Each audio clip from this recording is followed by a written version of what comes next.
The 20th of May, 2025.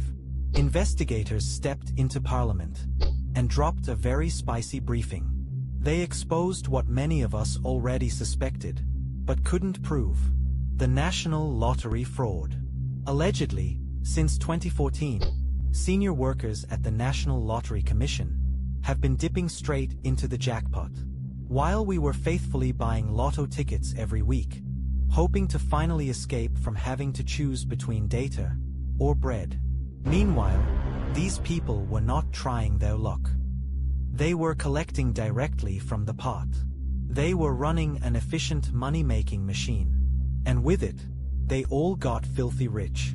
Mansions with 10 bedrooms, German cars that can speak back, holiday homes in places with names we can't even read. They lived large. This was a syndicate. A syndicate made up of geniuses, people that can balance sheets. Classified. In a second of development in the world of the National Lottery, Ituba, the lottery operator, is currently trying to locate the winner of this week's staggering 124 million rand Powerball jackpot. The 6th of August 2025. Someone scooped 124 million rands in the Powerball jackpot. The lotto operator went on to disclose that the winning ticket was bought via the Absa banking app. When most heard this, eyebrows were raised, and things started to get messy. Those with an eagle's eye and an elephant's memory pointed out something very suspicious. For the past 5 years, all victories came from FNB and Absa only. Apologies to my Capitec and Nedbank people, but probability is very slim. In 2022 alone, there were 11 wins via the FNB app and 4 via Absa. And shockingly, or not, between 2022 and August 2025, not one significant victory came from any other bank besides the two.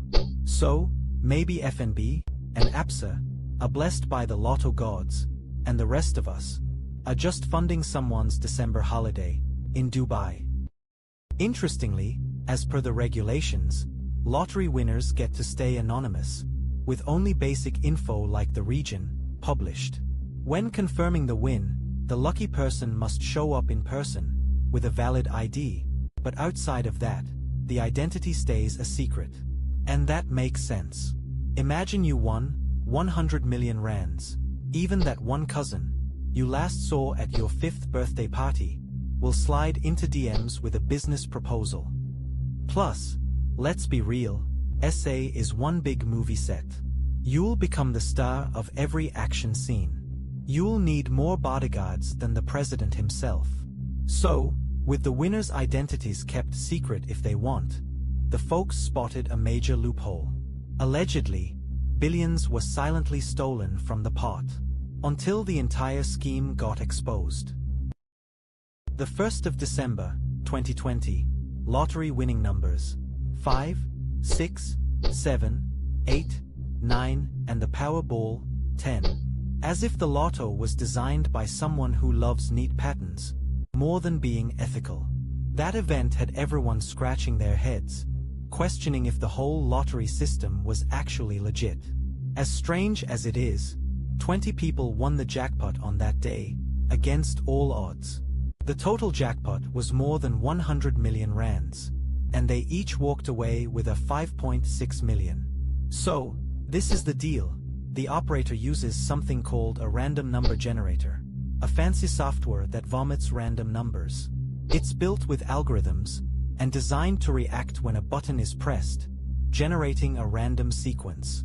Now, imagine a so-called random number generator, giving you 5, 6, 7, 8, and 9. That's like finding missing car keys inside the fridge.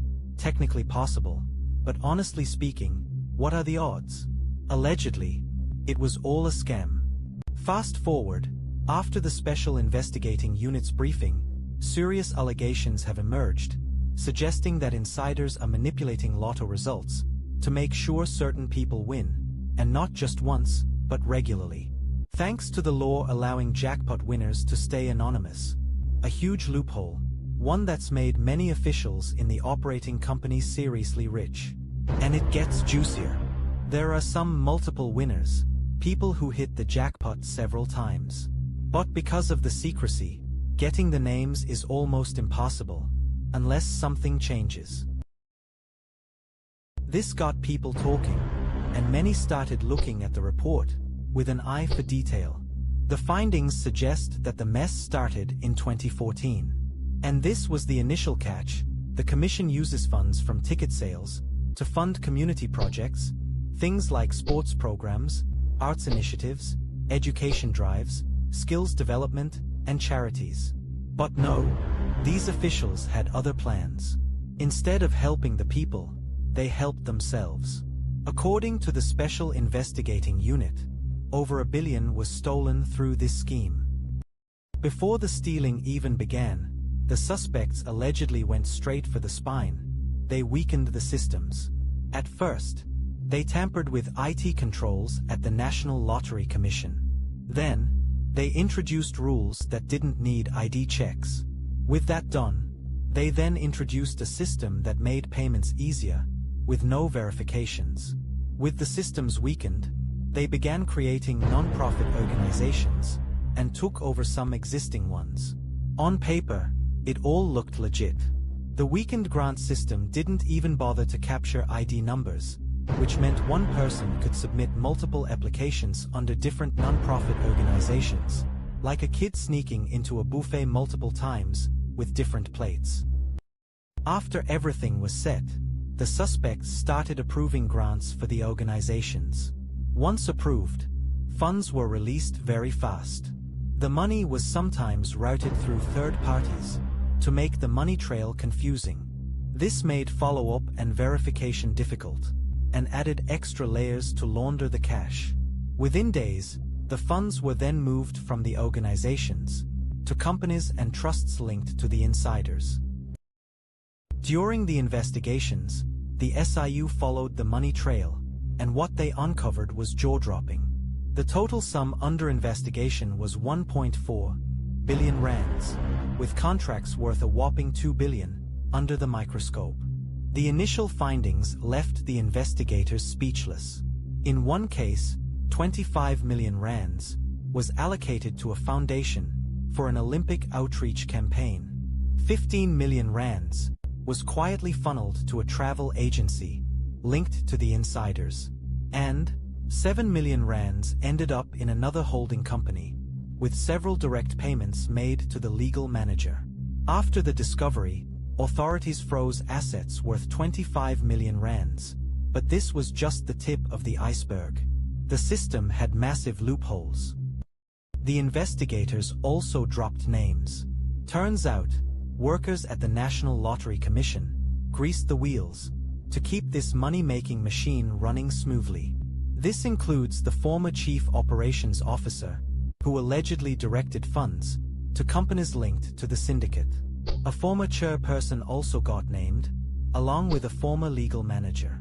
Basically, the whole VIP squad was involved. Auditors, lawyers, and accountants were all in. It is this army of professionals that allowed the scheme to run at full throttle for so long. The briefing ignited serious chatter across the streets. Further investigations were launched, and trust me, there are many more skeletons still hiding in the cupboard. After years of eating silently, that money machine might finally be hitting the brakes. And what awaits the suspects?